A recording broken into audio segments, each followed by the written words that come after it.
Assalamualaikum warahmatullahi wabarakatuh. Shalom, Om Swastiastu, Namo Buddhaya, salam kebajikan.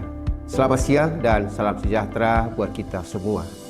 Perkenalkan, nama saya Barita Esman Dabuke, SPD MSI, NIDN 01230472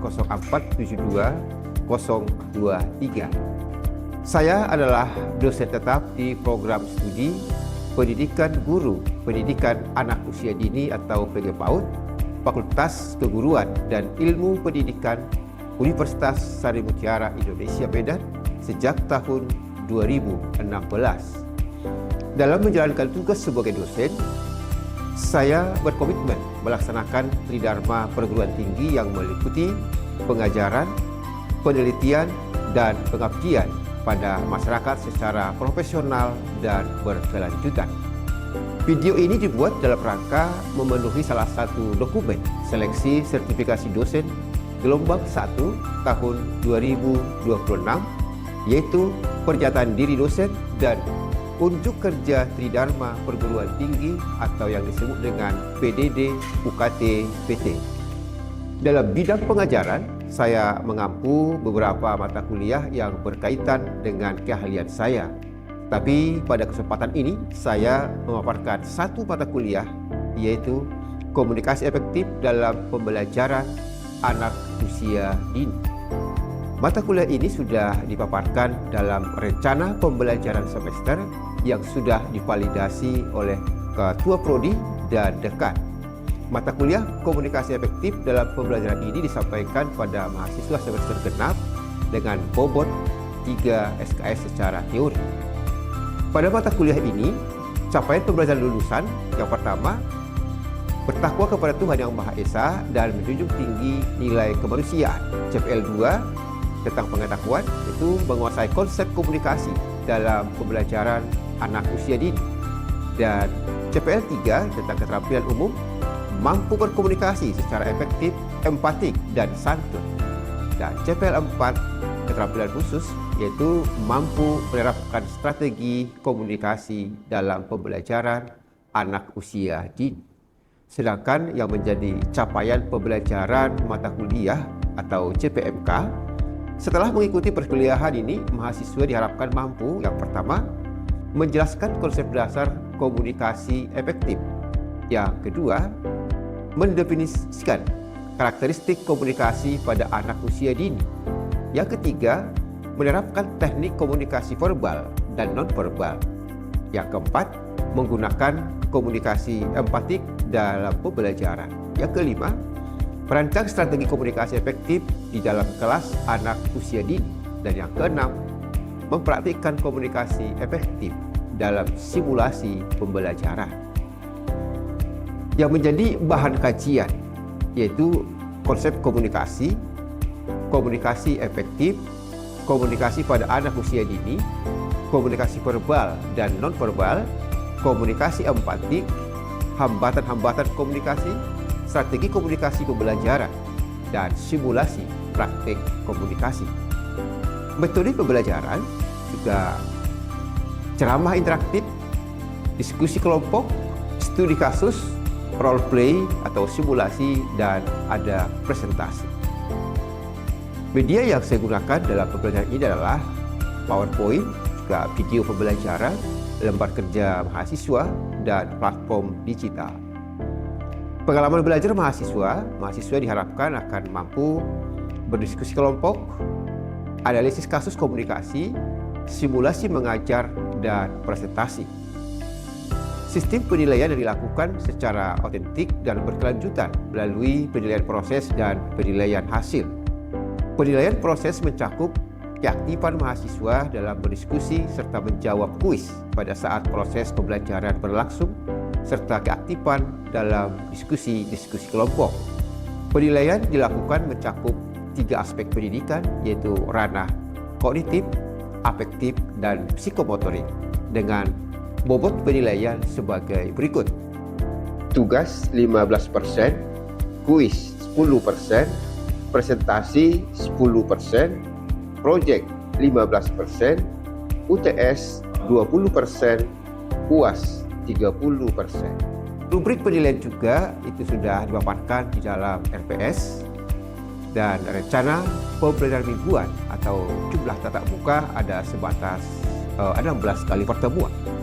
Dan referensi yang dipakai juga ada Sandrock, juga Harlock, juga Devito, buku PAUD, dan juga jurnal-jurnal secara khusus.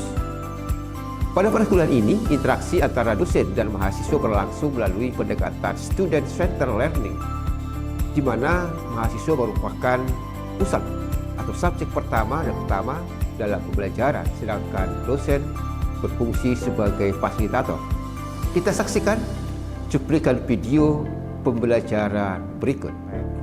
Assalamualaikum warahmatullahi wabarakatuh. Shalom dan salam sejahtera buat kita semua. Selamat pagi. Yang semangat dong. Selamat pagi.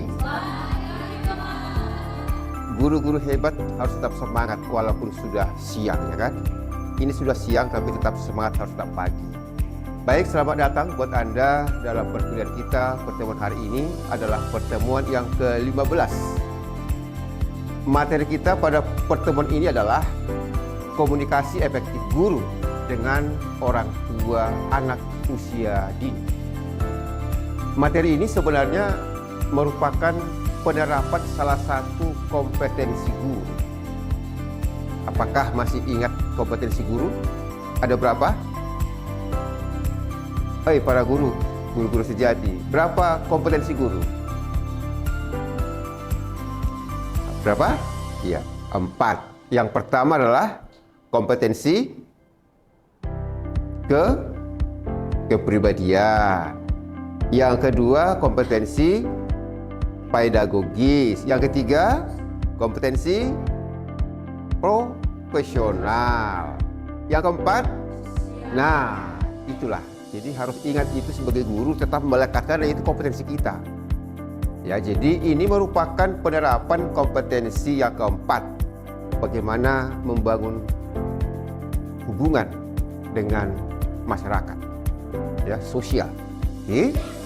Nah, lalu melalui materi ini siswa atau mahasiswa diharapkan mampu yang pertama menjelaskan konsep komunikasi etika guru kepada orang tua, juga menganalisis hambatan-hambatan komunikasi dalam pendidikan anak usia dini, dan yang ketiga menerapkan teknik komunikasi efektif dalam simulasi, dan yang keempat menunjukkan sikap empati, terbuka dan profesional dalam komunikasi kepada orang tua. Lalu materi kita mulai dari awal tentang pengertian. Nah, soal pengertian saya tidak usah jelaskan lagi karena sudah ada di slide kita, bisa dibaca. Tapi yang penting pengertian ini bukan pengertian komunikasi secara umum, bukan pengertian komunikasi efektif secara umum, tapi pengertian komunikasi efektif dari guru terhadap orang tua, ya. Lalu materi juga punya tujuan utama. Yang pertama, menyamakan persepsi tentang perkembangan anak. Nah, ini sangat penting karena orang tua butuh informasi tentang perkembangan anaknya yang senantiasa bisa dibagikan oleh guru. Dan yang kedua, membangun kerjasama dalam pendidikan anak. Ya, jadi harus ada sinergi baik pola asuh dan pola didik, ya. Pola asuh di rumah dan pola didik di sekolah. Jadi ada sinergi dari sekolah atau guru kepada orang tua. Dan yang ketiga, menyampaikan informasi perkembangan perilaku dan kebutuhan anak. Jadi di sini harus ada komunikasi yang intens dari orang tua kepada guru dan juga sebaliknya dari guru kepada orang tua supaya perkembangan anak itu tetap diiringi untuk bisa saling dipahami. Dan yang keempat, menciptakan hubungan yang harmonis antara orang tua dan guru atau juga sebaliknya antara guru dan orang tua supaya mendapatkan saling percaya, ya. Saya pikir ini tujuan daripada komunikasi efektif dari orang tua kepada guru dan sebaliknya dari guru kepada orang tua. Lalu kita lihat karakteristik komunikasi anak usia dini. Nah, maksudnya bahwa bagaimana karakteristik ini supaya dipahami. Yang pertama dalam komunikasi itu harus dibangun dengan bahasa yang sederhana, ya. yaitu menggunakan istilah yang lugas, mudah dipahami, dan menghindari istilah-istilah teknis yang rumit. Kenapa? Karena memang latar belakang orang tua itu bisa berbeda-beda dan harus tempatkan di mana kita berada supaya betul-betul komunikasi itu pun nyambung dan sampai sasarannya, ya. Yang berikut juga berorientasi pada anak. Jadi, membangun komunikasi dari sekolah atau dari guru kepada orang tua, harus fokus utama pembicaraannya adalah tentang anak, bukan tentang hal dan lain-lain. Jadi jangan melebar komunikasi dari sekolah ke orang tua hal-hal yang tidak berhubungan dengan anak. Jadi tetap fokus pada kebutuhan anak, ya. Oke, yang ketiga, empati dan terbuka. Dalam hal ini mengedepankan kesabaran, keterbukaan, serta sikap saling menghargai tanpa menghakimi. Ini penting supaya bagaimana komunikasi dari guru kepada orang tua itu sungguh berdampak positif. Jadi dengan adanya ini akan terjadi harmonisasi, ya, antara sekolah dan masyarakat ataupun orang tua. Cukup jelas ya materi ini atau gimana? Ada kurang jelas? Jangan segan-segan ya, kalau ada kurang jelas boleh dipertanyakan. Oke, kita santai saja. Kita lihat prinsip komunikasi yang efektif dari sekolah ke orang tua. Yang pertama, kejelasan dan keterbukaan. Nah, apa maksudnya? Pesan mudah dimengerti, disampaikan secara jujur dan transparan. Ya, jadi tidak berbelit-belit, jujur, ya, tidak menutup-nutupi dan terbuka. Dan yang kedua, ada rasa empati dan respect. Apa itu respect? Iya, menghormati, ya. Respect itu hormat.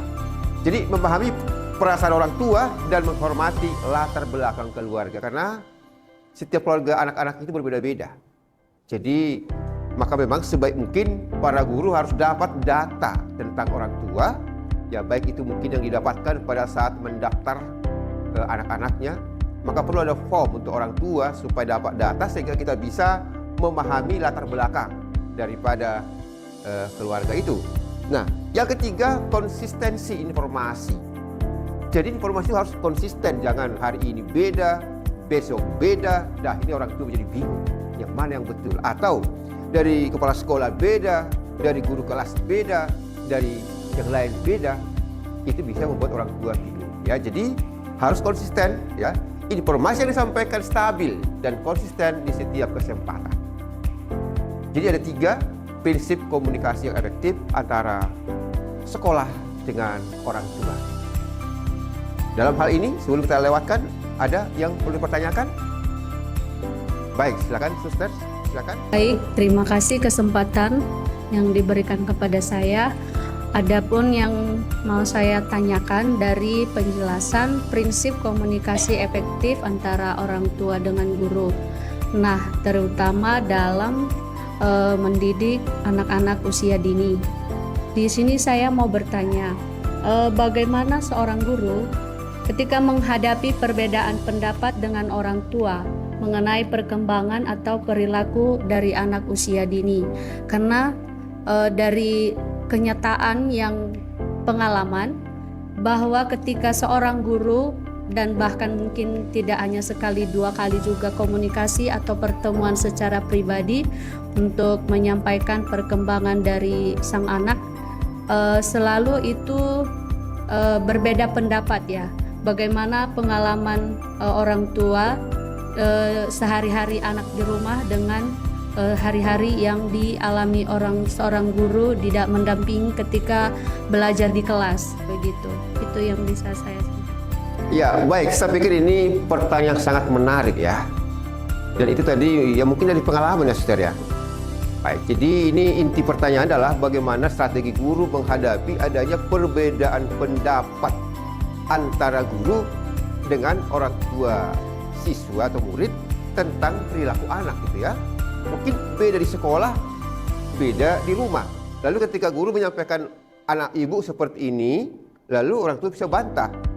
Oh bukan, anak saya seperti ini di rumah. Itu baik kita hadapi.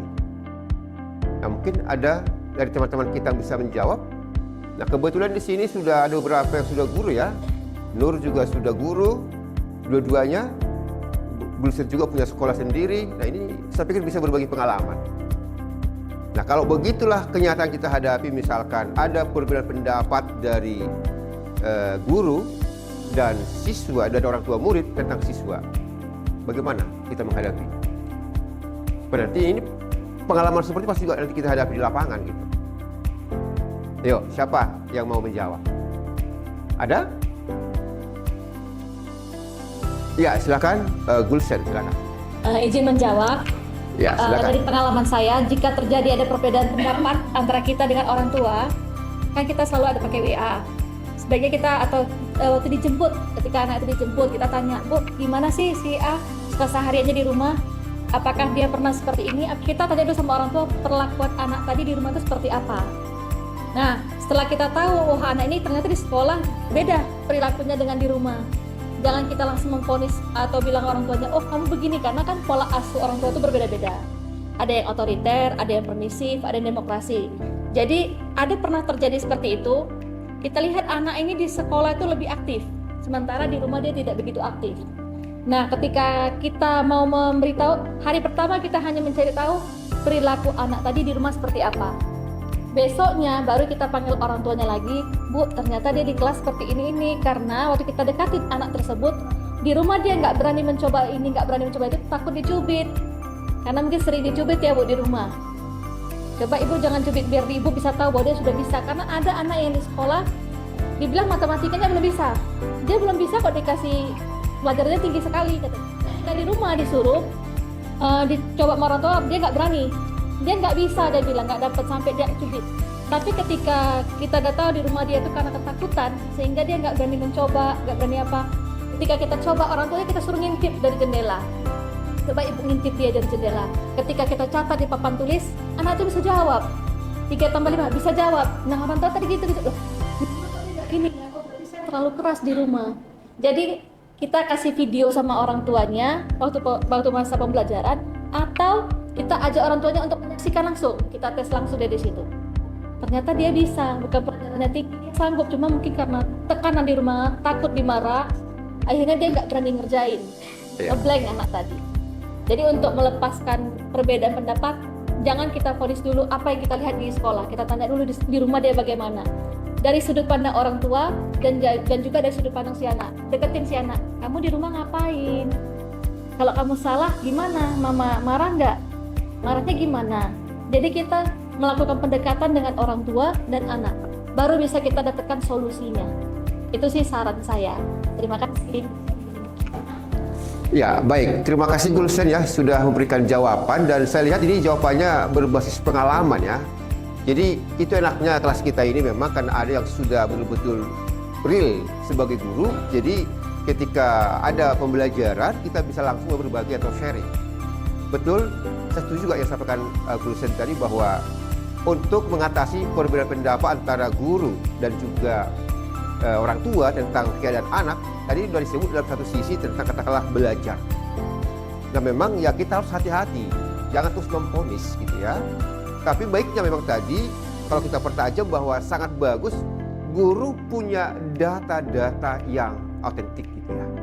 Jadi kita tidak hanya menyampaikan, bahkan kalau ada seperti video atau disaksikan langsung, sehingga informasi yang kita sampaikan itu adalah akurat.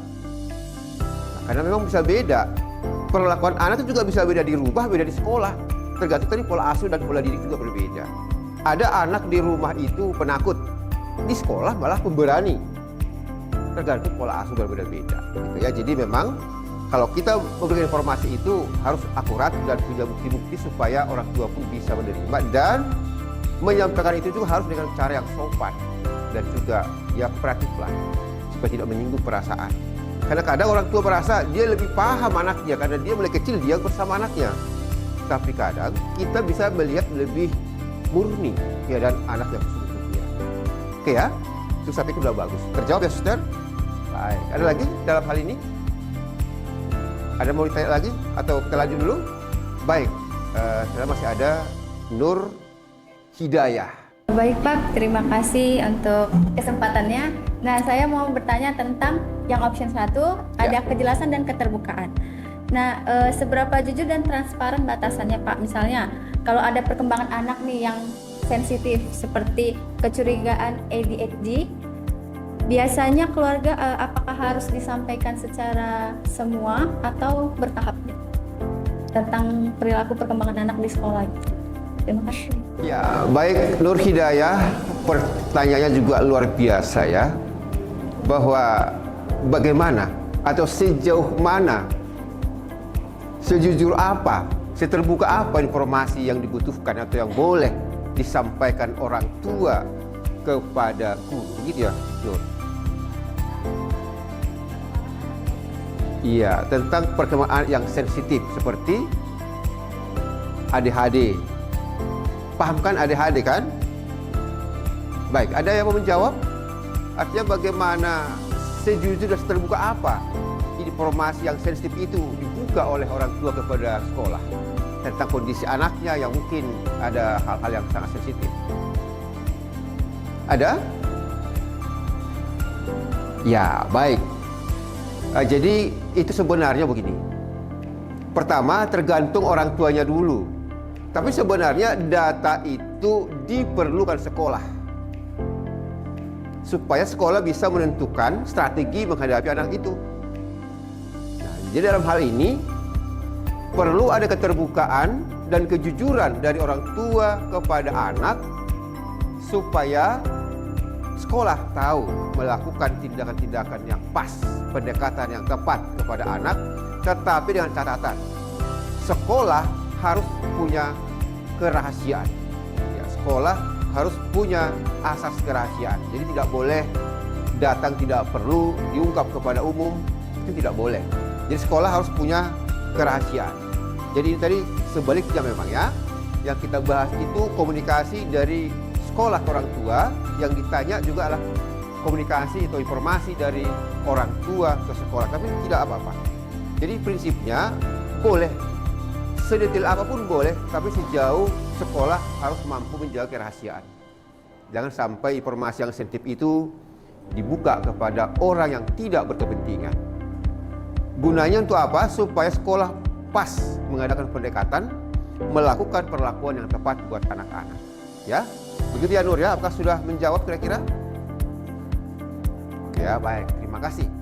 Beberapa saat yang lalu saya diundang sekolahnya Gulsen untuk seminar parenting di sekolahnya. Ya, itu juga merupakan bagian komunikasi ya kepada orang tua murid ya. Dan juga ada buku penghubung harian, komunikasi digital, konsultasi individu, dan kunjungan rumah. Nah, mungkin Gulsen boleh berbagi model-model komunikasi yang sudah diterapkan di sekolah. Coba, apa kira-kira yang sudah diterapkan di sana? Terima kasih atas kesempatannya Pak. Kalau di tempat kita pertemuan langsung itu ada di orientasi awal tahun MPLS, itu tetap kita laksanakan supaya orang tua tuh tahu tata tertib sekolah, peraturan dan tahu lingkungan sekolahnya juga.